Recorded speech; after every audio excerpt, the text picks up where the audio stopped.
मैं आपको बताऊंगा कि हम जो हमारा इलेक्ट्रिकल सिस्टम होता है इसकी जो हम अर्थिंग करते हैं, जिसको हम जो है वो अमेरिकन इंग्लिश में ग्राउंडिंग कहते हैं और ब्रिटिश इंग्लिश में जो है वो इसको अर्थिंग का नाम जो है वो दिया जाता है। इसकी जो रेजिस्टेंस होती है जिसको हम अर्थ रेजिस्टेंस कहते हैं, उसको कैसे एक डिजिटल अर्थ टेस्टर जिसको हम जो है वो अर्थ रेजिस्टेंस मीटर भी कहते हैं, इसकी मदद से कैलकुलेट कर सकते हैं, मेजर कर सकते हैं। इससे पहले भी दोस्तों मैंने इस मीटर के ऊपर एक वीडियो बनाई थी जिसमें मैंने आपको बताया था कि डिजिटल अर्थ रेजिस्टेंस टेस्टर जो है ये क्या चीज़ होती है, कैसे काम करता है, इसके अंदर कितने पार्ट्स होते हैं और इसकी मदद से हम कैसे जो है वो अर्थ रेजिस्टेंस को कैलकुलेट कर सकते हैं। तो अगर आपने वो वीडियो नहीं देखी तो इस वीडियो के डिस्क्रिप्शन में भी उसका लिंक है, वहाँ पर जाकर आप वो वीडियो देख सकते हैं। लेकिन आज की वीडियो में मैं आपको अर्थिंग को प्रैक्टिकली जो है वो चेक करके अर्थ रेजिस्टेंस मेजर करके इस मीटर की मदद से बताऊंगा कि हमने अर्थ रेजिस्टेंस कैसे कैलकुलेट करनी है। तो दोस्तों यहाँ पर मैं आपको दिखाऊं तो ये जो मेरे पास डिजिटल अर्थ टेस्टर है, इसके अंदर जो है वो टोटल 3 पार्ट्स हैं, जिनमें से पहले नंबर पे एक ये हमारे पास ये मेन इंस्ट्रूमेंट जिसके अंदर जो है हमें रीडिंग शो होगी। दूसरे नंबर पे यहाँ पर हमारे पास 3 डिफरेंट जो हैं वो लेंथेस की और डिफरेंट कलर्स की वायर्स हैं, जिनमें से एक ग्रीन है, एक जो है वो सुरख रंग की और एक पीली तार है। ये जो ग्रीन तार है दोस्तों ये है तकरीबन 2 से 3 मीटर लंबी और इस ग्रीन वायर को हम अपने इस अर्थ पॉइंट के साथ, जहाँ पर हमारा अर्थ पिट जिसको हम कहते हैं, इसके साथ लगा देते हैं। उसके बाद एक और तार है जो पीले रंग की है और ये 5 मीटर लंबी होती है दोस्तों। और उसके बाद तीसरी जो तार है सुरख कलर की दोस्तों, ये 10 मीटर लंबी होती है। तो चलिए दोस्तों अब मैं आपको बताता हूँ कि हमने इस डिजिटल अर्थ टेस्टर की मदद से कैसे अर्थिंग को चेक करना है, कैसे उसकी रेजिस्टेंस को फाइंड करना है। लेकिन उससे पहले दोस्तों मैं आपको बताता हूँ कि जो रेजिस्टेंस होती है वो इलेक्ट्रिकल में 3 हालतों में 3 शक्लों में मौजूद होती है, या फिर आप कह सकते हैं कि रेजिस्टेंस की 3 इकसाम होती है। सबसे पहली रेजिस्टेंस होती है दोस्तों जो कंडक्टर्स की रेजिस्टेंस होती है, जैसे कॉपर की रेजिस्टेंस, एल्यूमिनियम की, आयरन की, और इसका यूनिट होता है ओहम। और इसको मेजर करने के लिए हम डीएमएम या फिर ओहम मीटर का इस्तेमाल करते हैं। इन सब के ऊपर मैं डिटेल में वीडियोस बना चुका हूं, आप मेरा चैनल विजिट करके वो देख सकते हैं। दूसरी किस्म की रेजिस्टेंस होती है दोस्तों इंसुलेटर्स की रेजिस्टेंस, जिसको हम इंसुलेशन रेजिस्टेंस कहते हैं। मिसाल के तौर पर आपने बिजली के खंभों के ऊपर जो है वो इंसुलेटर्स देखे होंगे बड़े बड़े, या फिर आपने बिजली की तारों के ऊपर जो रबड़ चिड़ी होती है पीवीसी की इंसुलेशन, उसकी जो रेजिस्टेंस होती है दोस्तों उसको कहते हैं हम इंसुलेशन रेजिस्टेंस। और उसको मेजर करने के लिए हम मैगर का इस्तेमाल करते हैं दोस्तों, और उसके ऊपर भी मैं एक डिटेल जो है वो वीडियो बना चुका हूं, आप वो भी मेरा चैनल विजिट करके देख सकते हैं। और तीसरी किस्म की रेजिस्टेंस होती है दोस्तों अर्थ रेजिस्टेंस, यानी कि इस अर्थिंग की रेजिस्टेंस, जमीन की रेजिस्टेंस, और इसको मेजर करने के लिए हम डिजिटल अर्थ टेस्टर का इस्तेमाल करते हैं। तो चलिए अब मैं आपको बताता हूँ कि सबसे पहले हमने ये जो तीनों वायर्स हैं, ये ग्रीन वायर, रेड वायर और पीली तार, इन तीनों को हमने इस मीटर के साथ कैसे कनेक्ट करना है। तो उसके लिए सबसे पहले दोस्तों मैं आपको बताऊं तो इस मीटर के ऊपर जो है वो इस तरह की ये 3 टर्मिनल, 3 जगह बनी हुई हैं, जिनमें से पहला आप देख सकते हैं ग्रीन है, दूसरा पीला है और तीसरा रेड है। तो इसका साफ मतलब ये है कि आपने जो ग्रीन वायर है इसका ये वाली जो साइड है ये आपने यहाँ पे लगा देनी है। उसके बाद जो पीला टर्मिनल है उसके अंदर दोस्तों आपने ये जो पीली वाली वायर है इसका ये टर्मिनल लगा देना है कुछ इस तरीके से, और उसके बाद इस रेड टर्मिनल के अंदर आपने ये रेड वाली वायर लगा देनी है। तो ये तो हो गए दोस्तों इसके कनेक्शन। आप देख सकते हैं कि मैंने तीनों वायर्स को इसके साथ इस तरह से कनेक्ट कर दिया है। अब उसके बाद अगला काम ये करना है दोस्तों हम कि हमने ये जो ग्रीन वायर है दोस्तों, सब्ज रंग की तार, इसको हमने इस अपने अर्थ पॉइंट के साथ जोड़ देना है। यहाँ पे दोस्तों मैं आपको बताऊं तो यहाँ पर इस जगह को हम, इस गड्ढे को कहते हैं अर्थ पिट, यानी कि इसके अंदर जो है हम अर्थिंग करते हैं ज़मीन के अंदर एक गड्ढा खोद के। और उसके बाद यहाँ पर इस पॉइंट में आपको 2 तारें नज़र आ रही हैं। एक ये तार है जो कि यहाँ पे इस पाइप के जरिए बाहर आ रही है, और उसके बाद ये जो दूसरी तार है ये इस पाइप के जरिए ज़मीन के नीचे जा रही है, तकरीबन 10 फुट नीचे।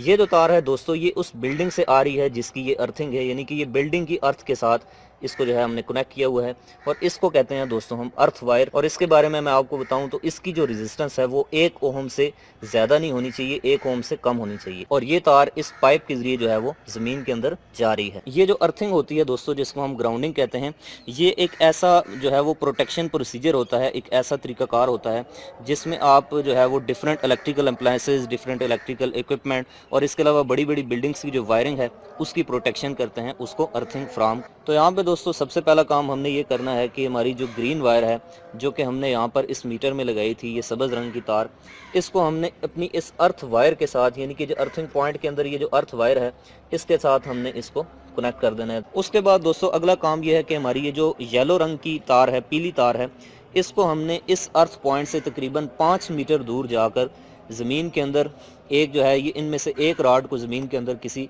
हथौड़ी की मदद से ठोंक के उसके बाद जो है वो इस तार को उसके साथ लगा देना है, कनेक्ट कर देना है। तो चलिए मैं आपको लगा के दिखाता हूँ। तो दोस्तों आप देख सकते हैं कि ये वो 5 मीटर दूर जो है ये पॉइंट है, इसकी यहाँ पर इस जगह के ऊपर मैं अपने इस इलेक्ट्रोड को जो है वो ज़मीन के अंदर थोड़ा सा दबा के उसके बाद एक हथौड़ी की मदद से इसको ज़मीन के अंदर लगा लेता हूँ।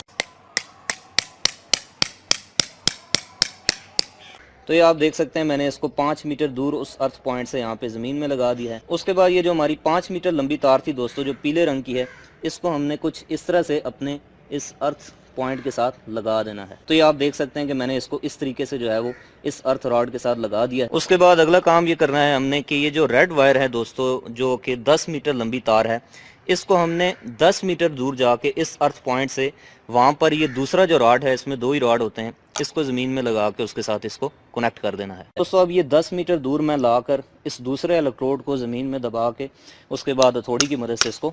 ज़मीन में ठोंक देता हूँ। तो ये आप देख सकते हैं दोस्तों कि मैंने ये हथौड़ी की मदद से जो है वो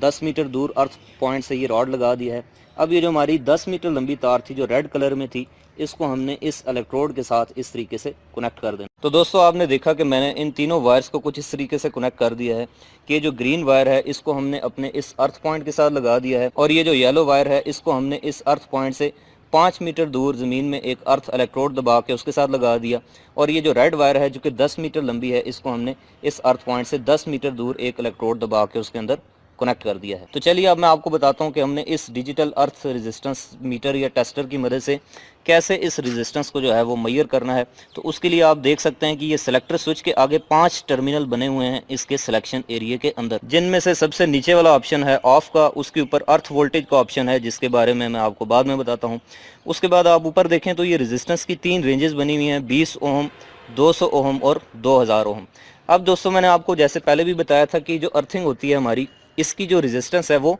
1 ओम होनी चाहिए, यानी कि एक आइडियल जो अर्थिंग होती है वो 1 ओम से नीचे होनी चाहिए, यानी कि उसकी जो रेजिस्टेंस है वो 1 ओम से कम होनी चाहिए। क्योंकि आप जानते हैं कि इंसान की जो रेजिस्टेंस है वो ज़्यादा होती है, और अगर अर्थिंग की रेजिस्टेंस ज़्यादा हो जाए तो फिर फॉल्ट आने की सूरत में इंसान को शॉक लगेगा, ज़मीन के अंदर जो है वो फॉल्टी करंट ग्राउंड नहीं होगी। तो इसकी जो रेजिस्टेंस है वो 1 ओम होनी चाहिए। अगर हमारी जो वैल्यू है वो 1 ओम या 1 ओम से कम आती है तो इसका मतलब है कि ये अर्थिंग बिल्कुल ठीक है, लेकिन अगर 1 ओम से बहुत ज़्यादा आती है तो फिर उसका मतलब है कि ये अर्थिंग अब पुरानी हो चुकी है, इसमें जान बाकी नहीं रही। तो सबसे पहला काम ये करना है दोस्तों कि हमने इसको ऑन कर लेना है, और उसके लिए सबसे पहले मैं इसको 20 ओम के ऊपर जो है वो सेट कर लेता हूँ। और उसके बाद यहाँ पर आप लेफ्ट साइड पे देख सकते हैं तो एक बटन है, लिखा हुआ है प्रेस टू टेस्ट, और उसके ऊपर ये एक लाइट लगी हुई है, और ऊपर यहाँ पर एक छोटा सा लॉक बना हुआ है, यानी कि आपने इसको ऐसे क्लॉकवाइज घुमा के यहाँ पे लॉक कर देना है। और देखें जैसे ही मैंने इसको प्रेस किया है तो यहाँ पर ये वैल्यू आ रही है 1.13 ओम। इसका मतलब ये है दोस्तों कि ये जो हमारी अर्थिंग यहाँ पर हुई है